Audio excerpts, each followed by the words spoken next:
Nagbigay ng pahayag ang opisina ng Cauayan City Agriculture Office kaugnay sa issue ng umano'y paniningil ng barangay officials sa Barangay San Francisco ng 50 pesos na pamasahe sa ibinibigay na libreng fertilizer sa mga magsasaka. Sa panayam ng IFM News Team kay Ricardo Alonzo, City Agriculture sa lungsod ng Cauayan, sinabi nito na nakarating sa kanilang tanggapan ang reklamo hinggil sa umano'y paniningil ng barangay officials ng San Francisco ng 50 pesos na pamasahe sa mga magsasakang makakatanggap ng libreng fertilizer. Binigyang linaw nito na walang bayad ang pagkuha ng fertilizer sa City Agriculture Office. Aniya madalas na ang mga sinisingil umano ng mga opisyal sa mga magsasaka ay bayad sa gasolina at sa mga naghahakot ng fertilizer.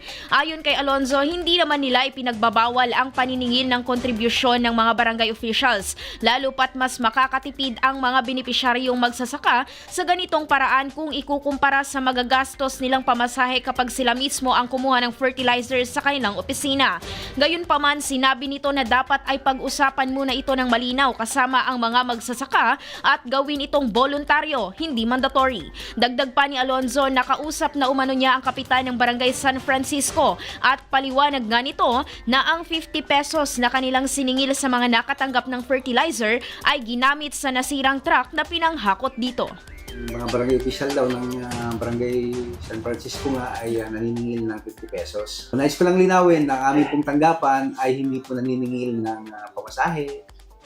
Libre po ito na binigay ng ating pong pamahalaan, ng Department of Agriculture para sa ating mga magsasaka. So nagkakaroon lamang po ng ganyang issue pagka pinull out na po ng barangay o ng mga IA yung kanila pong mga fertilizer at nagkaroon ng distribution na sa barangay. So yun po is labas na po yung aming tanggapin sa bagay na yun kasi naibigay na namin sa mga farmer. Pwede rin naman kasi magkaroon ng dalawang option na Idol Syra. Pwedeng as one na isa lang magpipick up sa barangay, yung pwede yung IA o yung mga barangay official na mayroong sasakyan.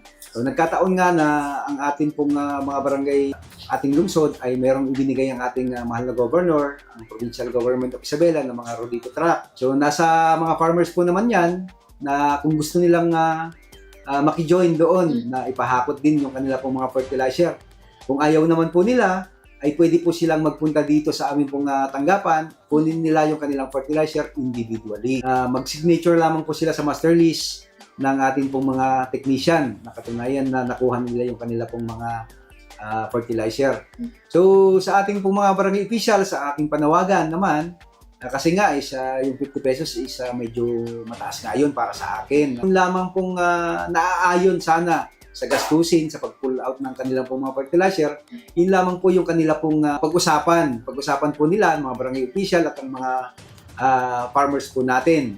Kailangan is mag-agree po sila kung magkano talaga yung kanila pong kontribusyon. Inuulit ko, kontribusyon po ito at hindi po ito yung pamasahe talaga. Payo naman ni Alonzo sa mga magsasaka na hindi sang-ayon sa pagbabayad ng kontribusyon, mas mabuting sila na mismo ang kumuha ng fertilizer sa tanggapan ng City Agriculture Office. Sinabi rin ni Alonzo na sa ganitong klase ng reklamo, mas mainam rin kung idudulog mismo sa kanilang tanggapan upang agad nila itong maaksyonan. IFM News.